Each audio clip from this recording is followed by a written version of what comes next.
Greetings, geeks. Welcome to episode 496 of Geeks in Space. I am Rob Commander Taco Malda, and I am joined today on this very fine Monday by two of the finest geeks that you are ever going to meet. I have Chris DeBona. Hi. Rob Roseboom. That's me. Hello. How are we doing? How was everybody's weekend? Your coffee cup is filthy. It is kind of filthy. It's not the only thing that's filthy. My soul. For those of you listening on the podcast, Rob Malda has elevated a coffee cup to his lips, and the other side of where he is drinking has a stain. So, well, at least there isn't like a rogue Band-Aid stuck to it or something, right? Yeah, right. Could be worse. You know, little crusty food. It's my third cup of the day. I'm doing my best. I'm doing my best. my It's going to be third dirty. iced tea. It's going to be gross. And you're drinking your beverage out of the what looks like the community frozen sperm thermos. Dude, it's a Yeti cooler. It's iced tea. Dude. I have a Yeti cooler full of iced tea as well. So, I hear you. Fair enough. So everybody enjoyed the breakout sci-fi animated comedy of the year, which I named the episode for, but you guys haven't seen it yet. It's The Lower Decks Upper Decker. So honestly, you know, it's not a bad show. It's just not a good show. So whatever. That was my take. How about you? Go ahead.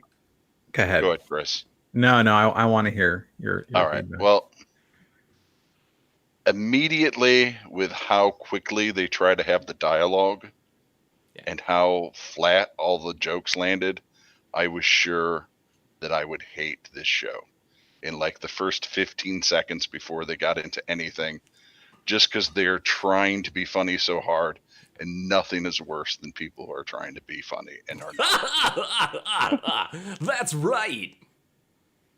It has almost nothing to do with Star Trek. I thought it was just garbage, right? And then midway through the show, it becomes apparent that it's not just going to be like their version of Clerks in the lower decks, that there's actually going to be missions and stuff. So it's like a regular Star Trek show, kind of, except they're trying to be the Orville and not being nearly as successful. Yeah. So I went from 0 stars to 1 by the end of the episode. I thought I for sure would watch another one, but it's not good. I'm just hoping that they figure something out through the season, and you could easily skip this show and lose absolutely nothing. Do y'all remember the Arnold Schwarzenegger movie, The Last Action Hero? I love that movie. Okay. So remember how it was supposed to be like this tongue-in-cheek, like his swan song exiting action movies, and they even had the animated Cat. tiger character, cat character. I have to tell you, when I saw that, I thought, this is probably the stupidest thing I've ever seen put on film. Uh-oh. You know? And then and honestly, it was the cat that did it, because I was like, you know, I get what they're trying to do, but this is just not fun. It's not funny. It is a chore. That's probably when I stopped watching bad movies for fun. You know? And I was like, this isn't even good bad. This is terrible. I value my time too much for this. I'm with you with the cat. I like that they try to include a lot of the races that you've seen before, but what the hell's up with a cat? I was just like, dude, stop it. I don't need a cute cat character.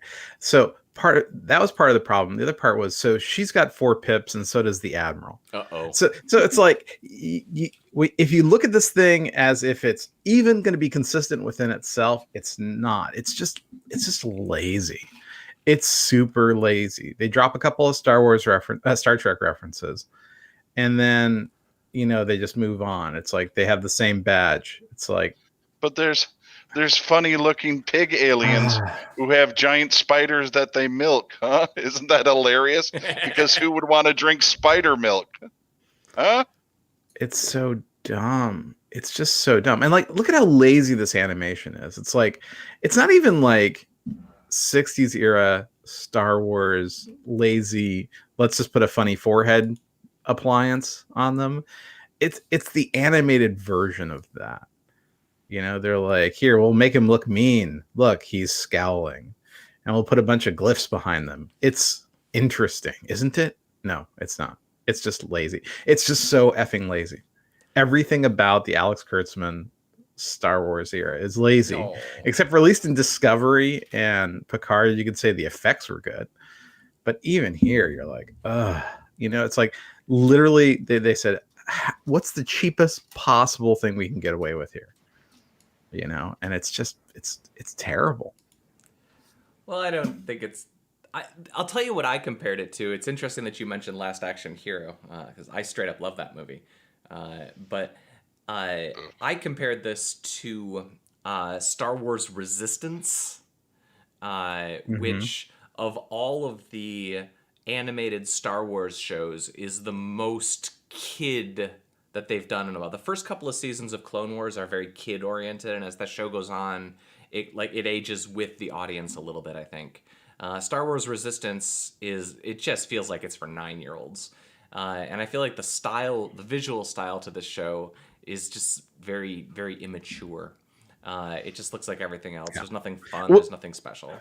And I will point out, if they had actually targeted children, 9-year-olds, 10-year-olds, 11-year-olds, whatever, you know, that would have been great. You know, see, when I watch like Doctor Who or I watch Star Wars, I think, you know, this is a kid show. That's okay. You know, Rogue One, not a kid show.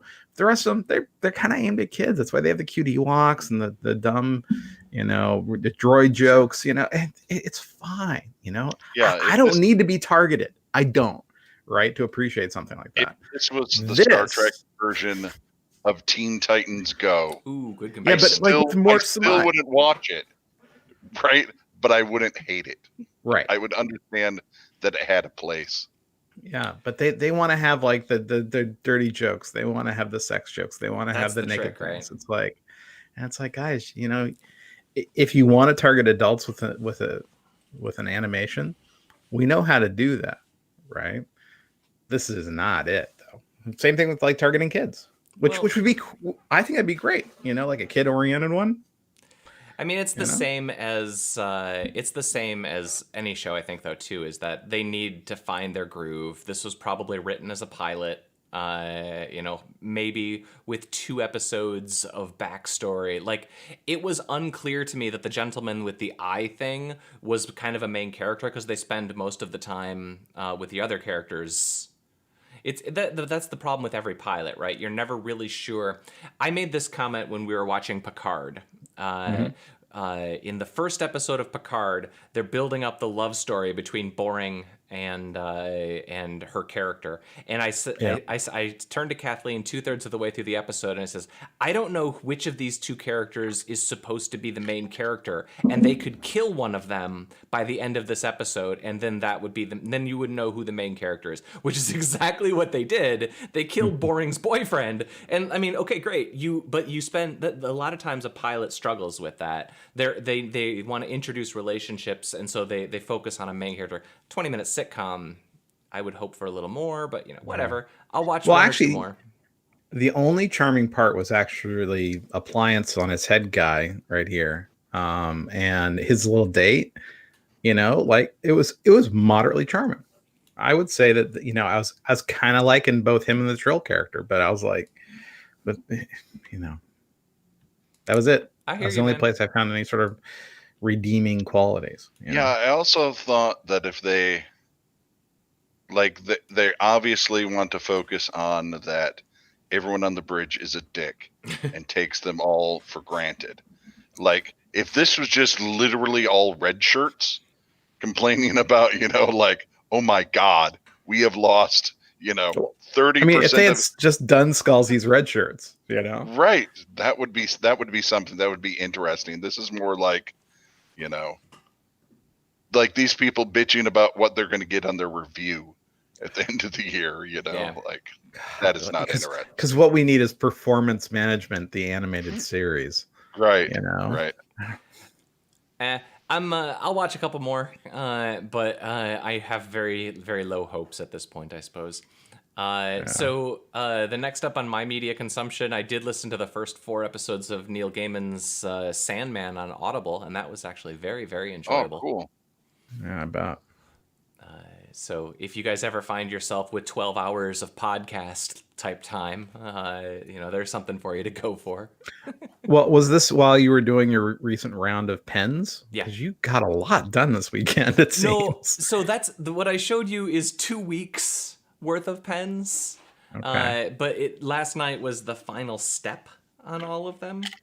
It's inspiring. I'm tempted to, like, I was like Googling around for pen lathes and that stuff. I mean, it's really neat, man. Let's see if I It's can. a hell of a hobby. Let's see if I can make this work here. I see a stand-up electric desk. That's right. Okay. Oh, there you go.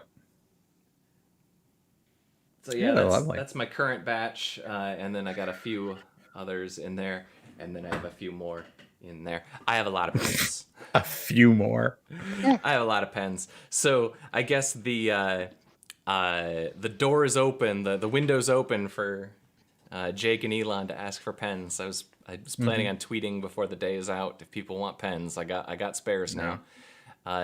What happened last time is I think somebody retweeted that I had pens, and then like literally eight people asked for pens in like 10 minutes, and they kind of cleared out my inventory. So I got busy. It probably wasn't me. I mean, I'm not that popular. I mean, what about?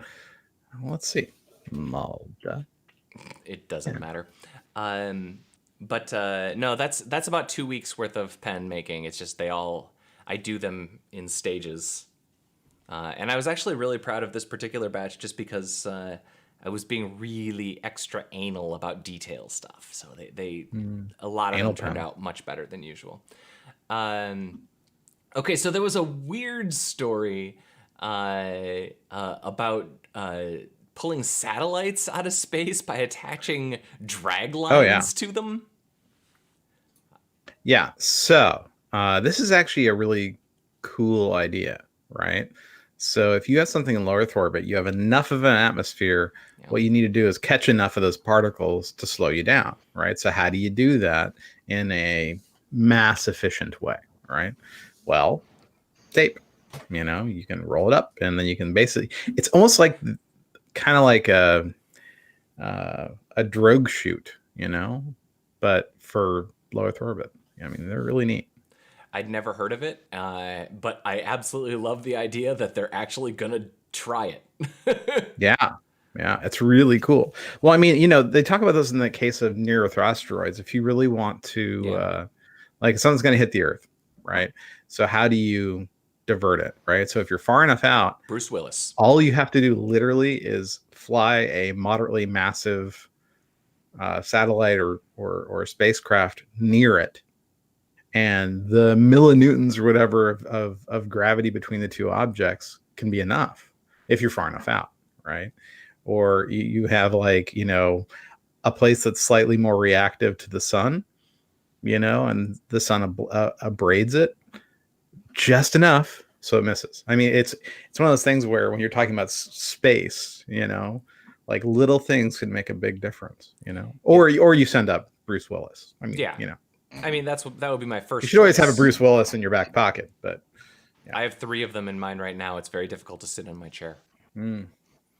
I always like that. That's, I think, some of my favorite stuff about space stuff is how little tiny things can matter so much. Like the notion of a solar sail is on its face quite loony. You are somehow able to use particles from the sun to accelerate, but like in zero gravity, when you got time, why not? Well, I mean, it comes down to why not is, can you take up enough material, mylarized, aluminized mylar or whatever, to, make it worth lifting it into space. Yeah. So that's a really good question. I don't know. I'm like you though. Whenever I see a space blanket, in like a first aid kit or something, I'm like, that's a solar sail. That's right. We going up. We're going up. It's going to work just fine. There's another one that I had up there. There's a new set of vulnerabilities that they've noticed with a bunch of CPUs. The thing that I thought was interesting is it seems like what this article is actually saying is that the vulnerabilities that we've been talking about, that they've put hugely CPU inefficient locks on like everybody's computer now. That they actually this is like a superset of those problems that had been heretofore undocumented, I guess. I don't follow this stuff particularly well, but Uriah is the one that was talking about it, and this cracks me up, which is that if you just turn off all of the CPU stuff, that your computer is then like 40% faster, but you just don't want to be on the internet. Yeah. I mean, these things were all about making your CPUs faster and more capable, right? Like hyperthreading is basically like sort of a shadow world on top of a normal thread. It's not actually second silicon the way that a multiple core thing would be. But yeah, it's like you don't want to fetch every memory space individually. You don't. You want to pull the whole block over, and you want to pull over the blocks you think you're going to need according to the program that you're running, right? So when you pull all those things into the CPU or even into the level 1 cache on the CPU die, it's like you have to really protect that stuff, because if it's not executed, it's still in the L1 cache. And if something else can access the L1 cache, well, boom, there you are, right? So I mean, on some level, this rolls back to the thing we were talking about on Friday with Vince's trusted computing thing. Exactly. Although I suppose if you can do these attacks, then even the trusted computing stuff doesn't so much matter. Well, a lot of the trusted computing stuff was kicked off because of these sideload attacks, right? So imagine you're a big cloud provider, right? And you've got these 128 core or 64 core CPUs that are 128 core when you double them with hyperthreads or whatever. Hold on. I'm imagining myself swimming through Scrooge McDuck's money bin right now. Well, that's what you need. Yeah, I'm reminded of that joke. How do you make $1 billion in cloud computing? Start with 2 billion, right? But yeah, it's yeah. So when this vector attacks came out, everyone's like, do we have to shut off half our cores? Yeah. Oh my God. And then we talked about, well, can we arrange it so that when someone rents CPU time from us, basically, that when they rent, say, eight CPU machines, they're just all on the same CPU, right? So they're sort of, they have that CPU to themselves, and therefore we can keep selling a hyper-threaded core, right? And know that the only person they're going to be vulnerable to is themselves, and that's okay, right? So you have all these really, really weird discussions, because if you have to shut off, half your cores because they're virtual cores, right? That's bad news for utilization, for everything. It's a nightmare, right? So we came up with other ways of doing it, but yeah, this is a really tricky area. Yeah, this is like, when it comes to vulnerabilities, computer vulnerabilities, this is where I'm very much out of my depth. I understand networking buffer overflows. I've written code that does that. I've written, like, I understand all of those attacks in, like, abstractly in general. Once you talk about, well, the CPU is the vulnerability, I can't even like fathom that. That's black magic. Well, there's a great book by Patterson and Hennessy, which is about the architecture of the hardware-software interface in the MIPS chip. You should go. It's a textbook. It's a computer textbook, right? And I have to tell you, it's such a good book, because by the end of it, you can write a MIPS simulator in C or whatever, and it's super neat, and you really get a really good feel for how RISC processors pipeline, and therefore how CISC processors pipeline and do speculative execution. It's kind of a revelatory book. It's amazing. So, Well, so if you really find the name of want to it go and down, paste it into general, okay, and I'll do then that right now. I'll try to figure out if I can read it. I Of course, yeah. I like again. I've always been a software person. I've never been a hardware person. And once I get down, like the extent for me was like in college, I had to like write a calculator. I don't know. It wasn't in Verilog. It was something like it, but it was some language that you had to build it up with like virtualized NAND gates and everything. And like that's the extent of my abilities when it comes to understanding what's actually going on, like at the CPU level. And I love that stuff, and I'm glad that I know as much as I do. But it's weird to me that CPUs. So there's an article that shows up every now and then where somebody takes a picture of like an 8086 or an 8088 chip and they zoom it in and you look at it and you're like, okay, like somebody's marked off, like they draw a line or like this is the math unit and this is like, okay, like at that scale I can wrap my head around what's happening inside of a CPU. And then you're like, but this has got 10,000 transistors, and what we have now has millions of transistors, and literally no human alive understands it all. Like it's written. I mean, it's seriously, it's written by computers. We're programming computers to to design our CPUs. It's like it's so far removed from that era. It on some level it kind of goes back to the idea that like if we have the EMP that wipes out, all electronics, that the people who designed the 8086 and the 8088, like they're gone now. We have to start over.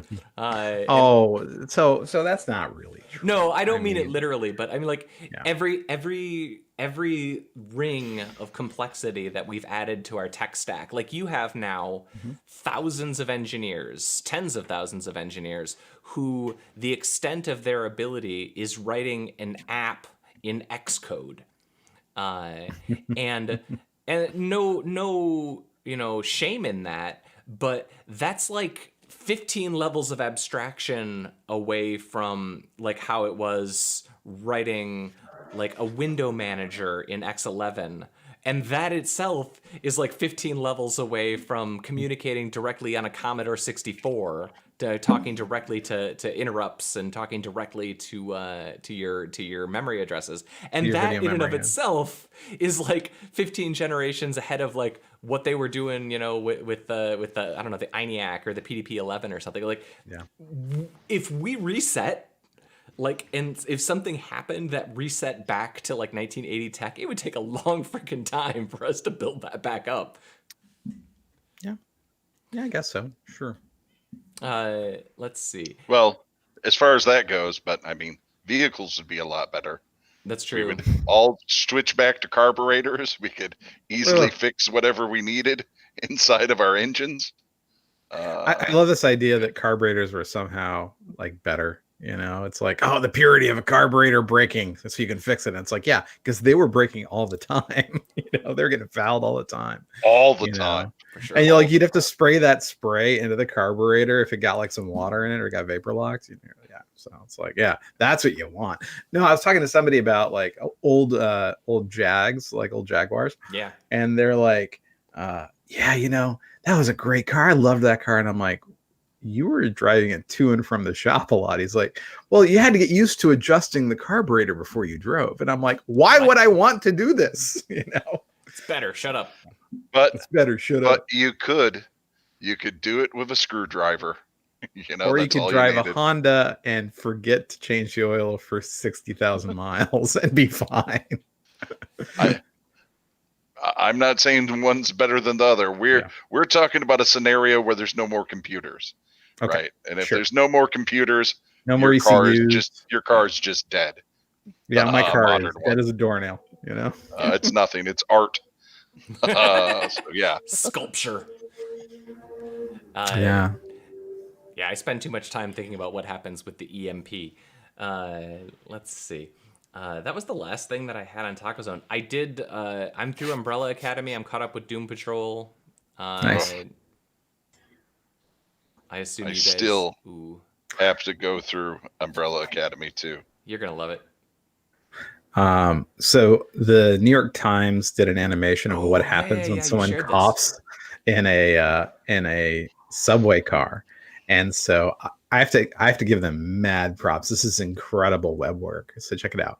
So as you scroll down, so like here's what happens. Look, here's how 75% of the air you breathe in the subway is recycled. The rest is pulled in from the outside.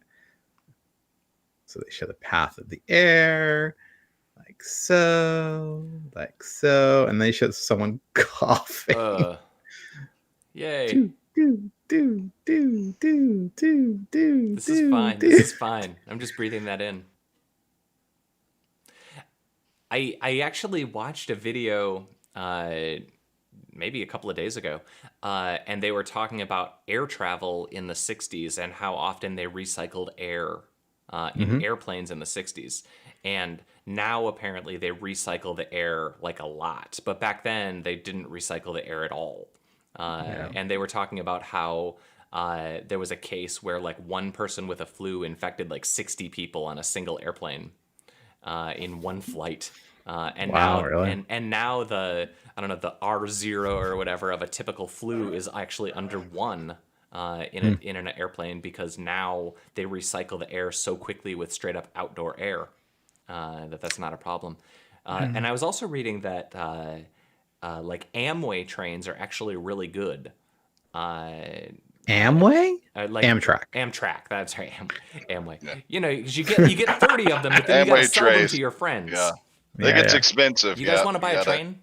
Convince 3 people to become railroad tycoons with you, and on and on and on. Well, you have to build your downline, otherwise you're never going to make it to your destination. That's right. And that can get problematic if it's just you. Right. And then eventually the entirety of the surface area of North America is just covered in train tracks, and there's no room for houses because the pyramid has gone so far. We're joking. But, if you really want to be able to travel safely, don't you need your own train car, Mr. Mulder, Mr. Roseboom? Oh, yeah. I have to tell you. And you know what?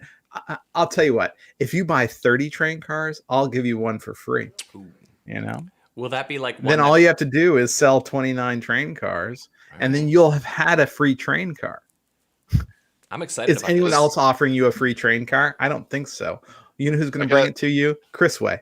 I got to tell you, this is the best deal I've heard all day. Isn't it though? And looking at the two of you, I see 2 people who could sell 29 train cars. Oh yeah, to their friends. You should really think about this. Good looking, smart guys like you shouldn't be working for the man. You should be working for yourself. We're not. And I can give that to you through Chris Way. I mean, if I go and look at Facebook right now, I have 157 friends there. Yeah. And are they really your friends if they don't pick up their own train car to protect themselves from coronavirus in this unprecedented time? I don't think so. At least 29 of them. And since if I go on Facebook right now, I would probably see 29 of my friends trying to sell me something. You don't have to sell me on this, guys. I'm just going to send you a DocuSign link where you're going to sign up. It's going to be fine. Don't sell past the close. You got me. Okay. I don't even have to talk to my manager about what a good deal you're getting here. All right. Just here. Just sign the doc. No, don't sign the DocuSign. Quick. You're going to rip me off. First, do I have to take physical custody of all 29 train cars at once? No. Because I ran into some trouble with that before, with my backyard just full of train cars that I couldn't sell. This is like that time that you tried to open a scooter dealership, right? Right. I want to make sure I have no more than, say, a dozen train cars here, because I think the HOA will get mad otherwise. So what's really funny about this is my wife's grandfather loved trains. Not like trains. He started with like the little N-gauge things, then he got Ho-gauge, then he got Lionel, and then he bought actual train cars and put them on his property. And yeah. So I have pictures of when we were having them donated to the Railroad Museum. It's really something, I mean, they're really big. For sure. I've like often non-trivial amount of work to move these things. You just can't push them around, put them in neutral, push them around the backyard. And the spiders, the termite like wood spiders in the hills in the Sierras. Man, they see a private car and they're like, time for lunch. You know, there were so many damn spiders. It was like a spider breeding ground. You know? I've often thought that the notion of the train car is actually in many levels kind of the I don't know, the platonic ideal of travel. Mhm. And if we ever get to the place where the self-driving car is stable enough that you can essentially have what a what a private rail car would have been, you know, in Yeah. 1920, but in your self-driving car, like that's a world I want to live in, Chris. Well, so and you know who's going to make that happen for you is Chris Way. So All right. here's the How thing, many cars right? do I have to sell before I get a self-driving? No, so actually, you know, so Amtrak by law has to allow you to tie your private car to any line you want for an only a very small fee of $2,000 connection and drag fee. So you could say, you know what, I want to take my private car from upstate New York to Penn Station, and the fee to attach your private car is $2,000. And then you can just bring your private car all the way into New York and just, you know, That's really a rule? that is a law, right? Wow. So yeah. It seems like more people would do that somehow. Like, Well, the question is, where do you put it when you get it there, or do you just let that's it true. leave the I was city? thinking it might be a good way to, you know, get rid of stolen cars across the country.